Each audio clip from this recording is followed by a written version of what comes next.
ಶ್ರೀರಾಘವೇಂದ್ರಚಿತ್ತಜ್ಞಂ ಸಾರಮಾತ್ರಪದಾವದಂ ದೂರೀಕೃತದುರಾಚಾರಂ ಕೃಷ್ಣಾಚಾರ್ಯ ಗುರುಂ ಭಜೆ. ರಾಘವೇಂದ್ರ ಸ್ವಾಮಿಗಳವರ ಅಂತರಂಗ ಭಕ್ತರಾದ ವಿಭರಾಮಪುರದ ಅಪ್ಪ ಅವರ ಆರಾಧನೆ. ರಾಘವೇಂದ್ರ ಸ್ವಾಮಿಗಳವರಿಗೆ ಅನೇಕ ಜನ ಭಕ್ತಾದಿಗಳಿದ್ದರು. ರಾಘವೇಂದ್ರ ಸ್ವಾಮಿಗಳವರನ್ನು ಸ್ತೋತ್ರ ಮಾಡುವಾಗ ಅವರ ಬಗ್ಗೆ ಒಂದು ಮಾತಂತಾರೆ, ತದ್ದರ್ಶನಂ ದುರಿತ ಕಾನನದ ಅಪಭೂತಂ. ರಾಘವೇಂದ್ರ ಸ್ವಾಮಿಗಳವರ ದರ್ಶನವಷ್ಟೇ ಅಲ್ಲ, ರಾಘವೇಂದ್ರ ಸ್ವಾಮಿಗಳವರ ಭಕ್ತರ ದರ್ಶನವೂ ಕೂಡ ದುರಿತಾರಣ್ಯಕ್ಕೆ ಬೆಂಕಿ ಇದ್ದಂತೆ ಅಂತ ಅಪ್ಪಣ್ಣಾಚಾರ್ಯರು ಸ್ತೋತ್ರ ಮಾಡ್ತಾರೆ. ಅಂತಹ ಶಿಷ್ಯಾಗ್ರಣಿಗಳು ನಮ್ಮ ವಿಭರಾಮಪುರದ ಅಪ್ಪ ಅವರು. ರಾಘವೇಂದ್ರ ಸ್ವಾಮಿಗಳವರು ವೃಂದಾವನದ ಒಳಗಿದ್ದುಕೊಂಡು ಅಪ್ಪ ಅವರ ಜೊತೆಗೆ ಸಂಭಾಷಣೆಯನ್ನು ಮಾಡ್ತಾ ಇದ್ರು ಅಂತವರ ಮಹಿಮೆಯನ್ನು ಹೇಳ್ತಕ್ಕಂಥವರಾಗ್ತಾರೆ. ಇಂತಹ ನಮ್ಮ ಅಪ್ಪ ಅವರ ಬಗ್ಗೆ ತಿಳಿದುಕೊಳ್ಳುವಾಗ ಒಮ್ಮೇನಾಯಿತು, ಅವರ ಬಗ್ಗೆ ಒಂದು ಮಹಿಮೆಯನ್ನು ಚಿಂತಿಸುವುದಾದರೆ, ಪಾಜಕ ಕ್ಷೇತ್ರದ ಹತ್ತಿರ ಒಂದು ಕುಂಜಾರಗಿರಿ ಅಂತ ದುರ್ಗಾಮ್ಮನವರ ಒಂದು ದೇವಸ್ಥಾನ ಇದೆ. ಆ ಕುಂಜಾರಗಿರಿ ದುರ್ಗಾಮ್ಮನವರ ದೇವಸ್ಥಾನದಲ್ಲಿ ಒಬ್ಬ ಮಹಿಳೆ, ಮುತ್ತೈದೆ ಸ್ತ್ರೀ, ಆಕೆ ಸೇವೆಯನ್ನು ಮಾಡ್ತಾ ಇದ್ದಾಳಂತೆ. ಯಾತಕ್ಕೋಸ್ಕರ ಸೇವೆ ಅಂತಂದರೆ, ತನ್ನ ಗಂಡನಿಗೆ ಬಂದಿರತಕ್ಕಂತಹ ಮಾರಣಾಂತಿಕ ರೋಗ ಅದು ಪರಿಹಾರವಾಗಬೇಕು, ತನ್ನ ಮುತ್ತೈದೆತನ ಅದು ಶಾಶ್ವತವಾಗಿ ಇರಬೇಕು ಅನ್ನುವ ಕಾರಣಕ್ಕೋಸ್ಕರ ದುರ್ಗಾಮ್ಮನವರಲ್ಲಿ ವಿಶೇಷವಾದ ಪ್ರಾರ್ಥನೆಯನ್ನು ತಿಳಿಸ್ತಾ ಅನೇಕ ದಿನಗಳ ಕಾಲ ಸೇವೆಯನ್ನು ಮಾಡಿದ್ದಾಳೆ. ಸೇವೆಯೆಲ್ಲ ಪೂರ್ತಿಯಾಗಿದೆ. ಅರ್ಚಕರು ಆಕೆಗೆ ಒಂದು ಫಲಮಂತ್ರಾಕ್ಷತೆಯನ್ನು ಕೊಡಬೇಕು. ಸೇವೆ ಮುಗಿದ ಮೇಲೆ ಫಲಮಂತ್ರಾಕ್ಷತೆಯನ್ನು ಕೊಡ್ತಾರೆ. ಈಕೆಯು ಕೂಡ ಪಾಪ ಪ್ರಾರ್ಥನೆ ಮಾಡಿ ತನ್ನ ಗಂಡನ ಆರೋಗ್ಯ ಸರಿ ಹೋಗಲಿ ಅಂತ ಪ್ರಾರ್ಥನೆ ಮಾಡಿ ಮಂತ್ರಾಕ್ಷತೆಯನ್ನು, ಫಲವನ್ನು ಬೇಡಿ ಆ ಅರ್ಚಕರ ಮುಂದೆ ಎರಡು ಕೈಗಳನ್ನು ಹಿಡಿದರು.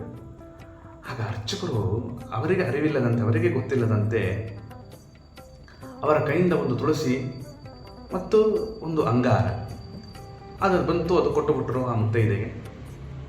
ಅವರು ಯಾತಕ್ಕೋಸ್ಕರ ಕೊಟ್ಟರು, ಈಕೆ ಯಾಕೆ ಸೇವೆ ಮಾಡಿದ್ದಾಳೆ ಅದೆಲ್ಲ ಗೊತ್ತಿಲ್ಲ ಅವರಿಗೆ. ಅದು ಬಂತು, ಅದನ್ನು ನೋಡ್ತಾಳೆ, ತನ್ನ ಕೈಯಲ್ಲಿ ಅಂಗಾರ, ತುಳಸಿ ದಳ ನೋಡಿ ಎಂಥದ್ದಿದು. ಯಾಕೆ ಅಂತಂದರೆ, ನಮ್ಮಲ್ಲಿ ಅಂಗಾರವನ್ನು ಹಚ್ಚುವುದು ಅಥವಾ ತುಳಸಿ ದಳವನ್ನು ಇಟ್ಟುಕೊಳ್ಳುವುದು ಇದು ವೈಧವ್ಯದ ಸಂಕೇತ ಅಂತ. ತಾನು ಸೇವೆ ಮಾಡಿದ್ದೆ ಅದಕ್ಕೋಸ್ಕರ, ಮತ್ತು ತನ್ನ ಗಂಡನ ಮಾರಣಾಂತಿಕ ರೋಗ ಪರಿಹಾರಕ್ಕೋಸ್ಕರ ಸೇವೆ ಮಾಡಿದ್ದು. ಇವತ್ತು ಈ ತರಹದ ಸೂಚನೆಯನ್ನು ದುರ್ಗಾಮ್ಮನವರು ಕೊಡ್ತಾ ಇದ್ದಾರೆ ಅಂತಂದರೆ ಎಂಥ ಒಂದು ಘೋರವಾಗಿರ್ತಕ್ಕಂತಹ ಸನ್ನಿವೇಶ ಒದಗಿ ಬಂತು ಅಂತಂದುಕೊಂಡು ದುಃಖ ತಪ್ತಳಾಗಿ ತನ್ನ ಕಣ್ಣಲ್ಲಿ ನೀರು ಬಂತು. ಪಾಪಗಳು ಅದೇ ದುಃಖ ತಪ್ತಳಾಗಿ ಹೊರಗೆ ಬರ್ತಾ ಇದ್ದಾಳೆ. ದೇವಸ್ಥಾನದ ಹೊರಗಡೆ ಬಂದು ನೋಡ್ತಾಳೆ. ಹೊರಗಡೆ ಅಲ್ಲಿ ಸಾಕ್ಷಾತ್ ಆ ಕಟ್ಟೆಯ ಮೇಲೆ ರಾಘವೇಂದ್ರ ಸ್ವಾಮಿಗಳವರ ಅಂತರಂಗ ಭಕ್ತರಾದ ಅಪ್ಪ ಅವರು ಕೂತಿದ್ದಾರೆ. ನಾನು ಈಗಾಗಲೇ ಹೇಳಿದೆ, ತದ್ದರ್ಶನಂ ದುರಿತ ಕಾನನದ ಅಪಭೂತಂ. ರಾಘವೇಂದ್ರ ಸ್ವಾಮಿಗಳವರ ಭಕ್ತರ ದರ್ಶನವೇ ದುರಿತಾರಣ್ಯಕ್ಕೆ ಬೆಂಕಿ ಇದ್ದಂತೆ. ನೋಡಿ, ಆಕೆ ಹತ್ತುಕೊಂಡು ಬರುವಾಗ ಅಪ್ಪ ಅವರು ಕೇಳ್ತಾಳೆ, ಯಾಕಮ್ಮ ಆಳ್ತಾ ಇದ್ದೀರಾ ಅಂತ ಕೇಳ್ತಾರೆ. ಆಗ ಅವಳಂದು, ಇಲ್ಲ ಸ್ವಾಮಿ, ಹೀಗೆ ನನಗೆ ಸೇವೆ ಮಾಡಿದೆ ವೈಧವ್ಯದ ಸಂಕೇತದಂತೆ ತುಳಸಿ ದಳ ಮತ್ತು ಅಂಗಾರವನ್ನು ಕೊಟ್ಟಿದ್ದಾರೆ ಅರ್ಚಕರು ಅಂತಂದು. ಆಗ ಅಪ್ಪ ಅವರಂತಾರೆ, ಹಾಗಲ್ಲಮ್ಮ, ಅದು ದುರ್ಗಾ ಅಮ್ಮನವರ ಅನುಗ್ರಹ ಮಾಡಿಕೊಟ್ಟಿದ್ದಾರೆ ನಿನಗೆ. ಆ ತುಳಸಿ ದಳ ಅಂತಂದರೆ ತುಳಸಿ ಪೂಜೆಯನ್ನು ಮಾಡುವ ಒಂದು ಒಳ್ಳೆಯ ಹುಡುಗಿ ಹುಟ್ಟುತ್ತಾಳೆ ನಿನಗೆ. ಮತ್ತು ಅಷ್ಟೇ ಅಲ್ಲ, ಅಂಗಾರವನ್ನು ಹಚ್ಚಿಕೊಳ್ಳುವ ಒಳ್ಳೆ ಪುತ್ರ ರತ್ನ ನಿನಗೆ ಜನಿಸುತ್ತೆ. ಒಂದು ಗಂಡು ಒಂದು ಹೆಣ್ಣು ಆಗುತ್ತೆ. ಹೋಗ ನಿನಗೆ ಇದೇ ದುರ್ಗಾಮ್ಮನವರು ಮಾಡಿರತಕ್ಕಂತಹ ಅನುಗ್ರಹ ಅಂತ ಆ ಅಮ್ಮನವರು ನೀಡಿದ ಅನುಗ್ರಹದ ಅರಿವನ್ನು ಮೂಡಿಸಿದವರು ಅಪ್ಪ ಅವರು. ಆದ್ದರಿಂದ ಹೀಗೆ ವಿಭರಾಮಪುರದ ಅಪ್ಪ ಅವರ ಅನುಗ್ರಹವನ್ನು ಮಾಡಿದಾಗ ಅವಳಿಗೆ ಆನಂದವಾಗ್ತದೆ. ಅವಳು ಅಂತಾಳೆ, ಮತ್ತು ಹಾಗಾದರೆ ಗಂಡನ ಮಾರಣಾಂತಿಕರು ಅದೆಲ್ಲ ಪರಿಹಾರವಾಗಿ ನಿನ್ನ ಜೀವನದಲ್ಲಿ ಶುಭೋದಯವಾಗುತ್ತೆ ಅಂತ ಅಪ್ಪ ಅವರು ತಿಳಿಸಿಕೊಟ್ಟಿದ್ದನ್ನು ಕಂಡು ಸಂತುಷ್ಟಳಾಗಿ ಅಪ್ಪ ಅವರಿಗೆ ನಮಸ್ಕಾರವನ್ನು ಮಾಡುತ್ತಾಳೆ. ಅವರಲ್ಲಿ ಹುಟ್ಟಿದವರೇ ಬೇಲೂರಿನ ದಾಸರು ಅಂತ ಆ ವಂಶೀಕರೇನೇ ಈ ಕಥೆಯನ್ನು, ಬೇಲೂರು ದಾಸರ ವಂಶೀಕರೇ ಈ ಕಥೆಯನ್ನು ದಾಖಲಿಸ್ತಾರೆ. ನಮ್ಮ ವಂಶದ ಮೇಲೆ ಅಪ್ಪ ಅವರು ಮಾಡಿದ ಪರಮಾನುಗ್ರಹ ಇದು ಅಂತ. ಇಂತಹ ಅಪ್ಪ ಅವರು ರಾಘವೇಂದ್ರ ಸ್ವಾಮಿಗಳವರಲ್ಲಿ ವಿಶೇಷವಾದ ಭಕ್ತಿಯನ್ನು ಮಾಡಿದವರು. ಅಷ್ಟೇ ಅಲ್ಲ, ಪಂಚಮುಖಿ ಪ್ರಾಣದೇವರ ಉಪಾಸಕರವರು. ಈ ಪಂಚಮುಖಿ ಪ್ರಾಣದೇವರು ಅಂದರೆ ಏನಿದು? ಪಂಚಮುಖಿ ಹನುಮಂತ ಅಂದರೆ ಯಾರಾತ? ಆತನ ಚರಿತ್ರೆ ಏನು ಅಂತಂದರೆ, ಆತನ ಚರಿತ್ರೆಯನ್ನು ನಾವು ರೋಚಕವಾಗಿರ್ತಕ್ಕಂತಹ ಚರಿತ್ರೆ. ಏನದು ಚರಿತ್ರೆ ಅಂತಂದರೆ, ನೋಡಿ, ಒಮ್ಮೆ ನಮ್ಮ ರಾಮಚಂದ್ರ ದೇವರು ಆಯಿತಾ, ದಶಕಂಠ ರಾವಣನ ಸಂಹಾರ ಮಾಡಿದ ಮೇಲೆ, ಇದೆಲ್ಲ ಕಥೆ ನಮಗೆ ಗೊತ್ತಿದೆ, ದಶಕಂಠ ರಾವಣನನ್ನು ಸಂಹಾರ ಮಾಡಿದ ಅಂತ. ರಾವಣನ ಸಂಹಾರವಾದ ಮೇಲೆ ಆಕಾಶವಾಣಿ ಆಯಿತಂತೆ. ಏನಂತ? ರಾಮಚಂದ್ರ, ಆ ದಶಕಂಠ ರಾವಣನ ಸಂಹಾರ ಆಗಿದೆ ಇವತ್ತು. ಆದರೆ ಇವನಂತೆಯೇ ಇರತಕ್ಕಂತಹ ಒಬ್ಬ 100 ಕಂಠದ ರಾವಣ, ಶತಕಂಠ ರಾವಣ ಇದ್ದಾನೆ, ಅವನ ಸಂಹಾರವಾಗಬೇಕಾಗಿದೆ ಅಂತ ಆಕಾಶವಾಣಿ ಆಯ್ತಂತೆ. ಅದು ಎಂಥದ್ದು ಅಂತಂದರೆ, ಶತಯೋಜನ ಭೂತಾಬ್ಧೌ ಕಿಯಾನ್ ದಶಮುಖಾಸುರ ಸಹಸ್ರ ಯೋಜನಾಬ್ಧೌ ಗಗನೆ ಪರಿವರ್ತಿತ. 1,000 ಯೋಜನ ದೂರದಲ್ಲಿ ಆ 100 ಕಂಠದ ರಾವಣ ಇದ್ದಾನೆ ರಾಮಚಂದ್ರ, ಅವನ ಸಂಹಾರ ಆಗಬೇಕಾಗಿದೆ ಅಂತ ಆಕಾಶವಾಣಿ ಆಯಿತು.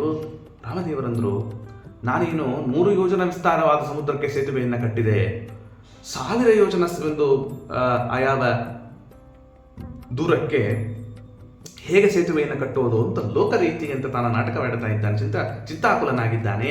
ಹಾಗೆ ಹನುಮಂತ ದೇವರು ಹೇಳಿದರು, ಸ್ವಾಮಿ ನಿಮ್ಮ ಆಜ್ಞೆ, ನಾನೊಂದು ಹೇಳ್ತೇನೆ ಎಂದರು ಹನುಮಂತ ದೇವರು. ಏನು ಅಂತ ಕೇಳಿದಾಗ ಅವರಂತಾನೆ, ಸ್ವಾಮಿ ಲಾಂಗೋಲೇನ ಅಂಬುಧಿಂ ತೀರ್ತ್ವಾ ಜಹಿತಂ ಹಿ ಶತಾನನಂ. ತಮ್ಮ ಶತಾನನಂ, ಆ 100 ಕಂಠದ ರಾವಣನನ್ನ ನನ್ನ ಲಾಂಗೂಲದ ಮೇಲೆ ಹೋಗಿ ಅವನನ್ನು ಸಂಹಾರ ಮಾಡುತ್ತೇನು, ನನ್ನ ಬಾಲವನ್ನು ಬೆಳೆಸ್ತೇನೆ. ಎಷ್ಟು ಬೆಳೆಸ್ತೇನೆ ನನ್ನ ಬಾಲವನ್ನ? 1,000 ಯೋಜನ ದೂರದಷ್ಟು ನನ್ನ ಬಾಲವನ್ನು ಬೆಳೆಸ್ತೇನೆ. ಏನು ಆ ಹನುಮಂತ ದೇವರ ಪರಾಕ್ರಮ! 1,000 ಯೋಜನ ದೂರದಷ್ಟು ಬಾಲವನ್ನು ಬೆಳೆಸಿದಾಗ ಆ ಬಾಲದ ಮೇಲೆ ನೀನು ಸೇತುವೆಯಂತೆ ಹೋಗಿ ಅವನನ್ನು ಸಂಹಾರ ಮಾಡತಕ್ಕಂಥವನಾಗುವಷ್ಟೇ ಅಲ್ಲ, ಹನುಮಂತ ದೇವರು ಬಾಲವನ್ನು ಬೆಳೆಸಿದಾಗ ಅದು ಹೇಗಾಯಿತು ಅಂತಂತಾರೆ, ಲಾಂಗೂಲ ರೋಮ ಜಾಲೇಶು ನಕ್ಷತ್ರಾಣಿ ತಥಾ ಗ್ರಹಾಹ. ಆಯಾವ ಹನುಮಂತ ದೇವರ ಬಾಲದ ಆಚೆ ಈಚೆ ಇರತಕ್ಕಂತಹ ರೋಮಗ್ರಗಳ ಮೇಲೆ, ಕೂದಲಿನ ಮೇಲೆ ನಕ್ಷತ್ರ ಬೆಳಕುಗಳು ಪ್ರಕಾಶಮಾನವಾಯಿತಂತೆ. ಗ್ರಹ ನಕ್ಷತ್ರಗಳು ಬೆಳಗುವಂತೆ ಪ್ರಕಾಶ ಬೆಳಗತಕ್ಕಂಥದ್ದಾಗಿದೆ. ಅದರ ಮೇಲೆ ರಾಮದೇವರು ನಡೆದುಕೊಂಡು ಹೋಗಿ ಆ ಯಾವ 100,000 ಯೋಜನ ದೂರದಲ್ಲಿ ಆ ಸಮುದ್ರವನ್ನು ದಾಟತಕ್ಕಂಥವರಾಗಿ ಹೋಗ್ತಾ ಇದ್ದಾರಂತೆ ರಾಮದೇವರು. ಹನುಮಂತ ದೇವರು ಅಲ್ಲಿಗೆ ಬಂದಾಗ ನೋಡಿ, ಆ ರಾಮದೇವರಿಗೆ ಒಂದು ಸಂಕಲ್ಪ ಇದೆ. ಸೀತಾಮ್ಮನವರ ಕಡೆಯಿಂದಲೇನೆ ಈ ಯಾವ ಶತಕಂಠ ರಾವಣನನ್ನು ಸಂಹಾರ ಮಾಡಿಸಬೇಕು ಅಂತಿದ್ದಾಗ ರಾಮದೇವರೇನು ಮಾಡಿದರು, ಆತನ ಸಂಕಲ್ಪವನ್ನು ಕೂಡ ಈ ಪ್ರಕಾರ ಇದೆ ಅಂತನ್ನುವುದಾಗಿ ಚಿಂತನೆ ಮಾಡ್ತಾ ಇದ್ದಾನೆ. ಅದೇ ಸಂದರ್ಭದಲ್ಲಿ ರಾಮದೇವರು ಯುದ್ಧ ಮಾಡುವಾಗ ಶತಕಂಠ ರಾವಣನ ಜೊತೆಗೆ ಯುದ್ಧ ಮಾಡುವಾಗ ರಾಮದೇವರು ಬಿಟ್ಟ ಒಂದೊಂದು ಬಾಣಕ್ಕೆ ಅವನ ರಕ್ತದ ಬಿಂದುಗಳು ಒಂದೊಂದು ಕೆಳಗೆ ಬೀಳ್ತಾ ಇದ್ದರೆ ಒಂದೊಂದು ರಕ್ತ ಬಿಂದುವಿನಿಂದ ಒಬ್ಬೊಬ್ಬ ಶತಕಂಠ ರಾವಣ ಹುಟ್ಟಿ ಬರ್ತಾ ಇದ್ದಾನೆ. ಇದೇನಿದು, ಈ ಪ್ರಕಾರವಾಗಿ ಬಿಟ್ಟರೆ ಏನು ಗತಿ ಅಂತ ಎಲ್ಲರೂ ಕೂಡ ಚಿಂತಾಕ್ರಾಂತರಾಗಿದ್ದಾರೆ. ಆಗ ಹನುಮಂತ ದೇವರಂದರು, ರಾಮದೇವರೇ ನಿಮ್ಮ ಅನುಗ್ರಹವಿದ್ದರೆ ನನ್ನೊಂದಷ್ಟು ಪರಾಕ್ರಮವನ್ನು ತೋರಿಸ್ತೇನೆ ಅಂತ ಆ ಭಗವಂತನ ಅನುಗ್ರಹವನ್ನು ಬಯಸ್ತಾ ಇದ್ದಾನೆ. ಆಗಬಹುದು ಅಂತಾರೆ ರಾಮಚಂದ್ರ ದೇವರು. ವಾನರಂ ಮುಖಮೇಕಂ ತು ದ್ವಿತೀಯಂ ಸಿಂಹವಕ್ತ್ರಕಂ ತೃತೀಯಂ ಗಾರುಡಂ ವಕ್ತ್ರಂ ಚತುರ್ಥಂ ಸೌಕರಂ ಮುಖಂ ಹಯಾನನಂ ಪಂಚಮಂ ಚ ಪೇಕೈಕಂ ನಯನೈಸ್ತ್ರಿಭಿಃ.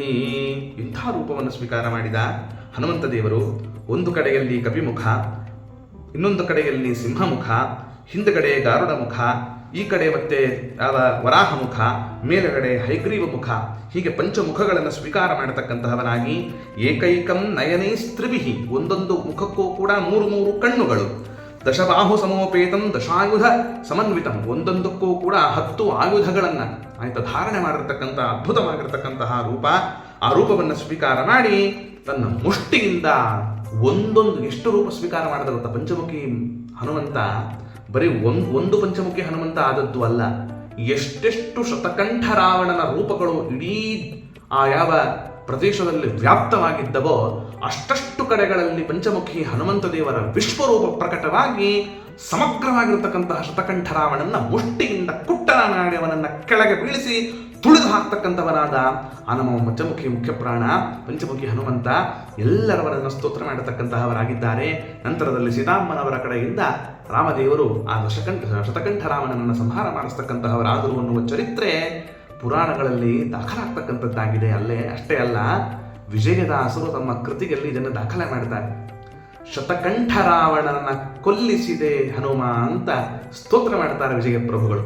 ಈ ಹಿನ್ನೆಲೆಯಲ್ಲಿ ಇದು ಸರಿ ಯಾವುದೋ ಒಂದು ಪುರಾಣದಲ್ಲಿ ಉಲ್ಲೇಖಗೊಂಡಿದ್ದು ಅಂತ ಅಷ್ಟೇ ಅಲ್ಲ, ನಮ್ಮ ವಿಜಯ ಪ್ರಭುಗಳು ಕೂಡ ಇದನ್ನು ದಾಖಲೆ ಮಾಡಿ ತೋರಿಸ್ತಾರೆ ಅಂತಂದ ಮೇಲೆ ಎಷ್ಟು ಪ್ರಾಮಾಣಿಕವಾಗಿರತಕ್ಕಂತಹ ಚರಿತ್ರೆ. ಇಷ್ಟೆಲ್ಲ ಆಯಿತು. ಹಾಗಾದರೆ ಇಂತಹ ಪಂಚಮುಖಿ ಹನುಮಂತನನ್ನ, ಅವನ ರೂಪ, ಅವನ ಪರಾಕ್ರಮ, ಅವನ ಅದ್ಭುತವಾಗಿರತಕ್ಕಂತಹ ವಿಕ್ರಮ, ಇವುಗಳೆಲ್ಲವನ್ನೂ ಕೂಡ ನಾವು ಪುರಾಣಗಳೆಲ್ಲ ನೋಡುತ್ತೇವೆ, ವಿಜಯದಾಸರ ಪದಬದ್ಧಗಳೆಲ್ಲ ನೋಡುತ್ತೇವೆ.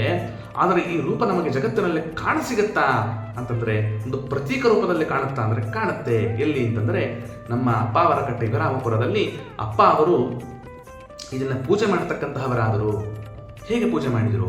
ಮೈಸೂರಿನ ಅರಸರಾಗಿರ್ತಕ್ಕಂತಹ ಮುಮ್ಮಡಿ ಕೃಷ್ಣರಾಜ ಒಡೆಯರ್ ಏನಿದ್ದರೋ ಆತನಿಗೆ ಅನುಗ್ರಹ ಮಾಡಿ, ಆಯ್ತಾ, ಆ ಅರಮನೆಗೆ ಹಿಂಬದಿಯಲ್ಲಿರ್ತಕ್ಕಂತಹ ಜಾಗದಲ್ಲಿ ಪಾಂಡವರಿಂದ ಪೂಜಿತವಾಗಿರತಕ್ಕಂತಹ ಪಂಚಮುಖಿ ಪ್ರಾಣದೇವರನ್ನ ತಾವು ಸ್ವೀಕಾರ ಮಾಡತಕ್ಕವರಾಗಿ, ಯಾಕೆಂದ್ರೆ ರಾಜನಿಗೆ ಅನುಗ್ರಹ ಮಾಡಿದ ಒಂದು ಕಾರಣಕ್ಕೋಸ್ಕರ, ಆ ನಿಮಿತ್ತಕ್ಕೋಸ್ಕರ ಅಂದ್ರೆ ಏನರ್ಥ, ಆ ತರಹದ ಒಂದು ನೆನಪಿಗೆ ಮೂಡಿ ಕೃಷ್ಣರಾಜ ಒಡೆಯರು ಪ್ರಾರ್ಥನೆ ಮಾಡಿದಾಗ ಮೈಸೂರಿನ ಅರಮನೆಯ ಹಿಂಬದಿಯಲ್ಲಿರ್ತಕ್ಕಂತಹ ಯಾವ ಜಾಗದಲ್ಲಿ ಸಿಕ್ಕಿರ್ತಕ್ಕಂತಹ ಪಾಂಡವ ಪೂಜಿತವಾದ ಆ ಪಂಚಮುಖಿ ಪ್ರಾಣದೇವರು ಅಪ್ಪ ಅವರು ನಿರಂತರವಾಗಿ ನನ್ನ ಪೂಜೆ ಮಾಡಿದ್ದಾರೆ ಅಂತಂದ್ರೆ, ಇಂಥ ಅದ್ಭುತವಾದ ಒಂದು ಪ್ರತೀಕವನ್ನ, ಮಂತ್ರ ರಹಸ್ಯಗಳನ್ನ ಬಲ್ಲವರಾದ ಅಪ್ಪ ಅವರು ಇಂಥ ಒಂದು ಅದ್ಭುತ ಪ್ರತೀಕ ಗೊತ್ತಾ, ಇವತ್ತಿಗೂ ಕೂಡ ರಜತಮಯವಾದ ಪ್ರತೀಕವನ್ನ ಮಂತ್ರಾಲಯದ ಸಮೀಪದಲ್ಲಿರ್ತಕ್ಕಂತಹ ಅಪ್ಪ ಅವರ ಕಟ್ಟೆ, ಮಂತ್ರಾಲಯದಿಂದ ಕೇವಲ 8 ಕಿಲೋಮೀಟರ್ ದೂರದಲ್ಲಿರ್ತಕ್ಕಂತಹ ಅಪ್ಪ ಅವರ ಕಟ್ಟೆಯಲ್ಲಿ ಇವತ್ತಿಗೂ ಅಪ್ಪ ಅವರಿಂದ ಪೂಜಿತವಾದ, ಅದಕ್ಕಿಂತಲೂ ಹಿಂದೆ ಪಂಚಮುಖಿ ಪ್ರಾಣದೇವರು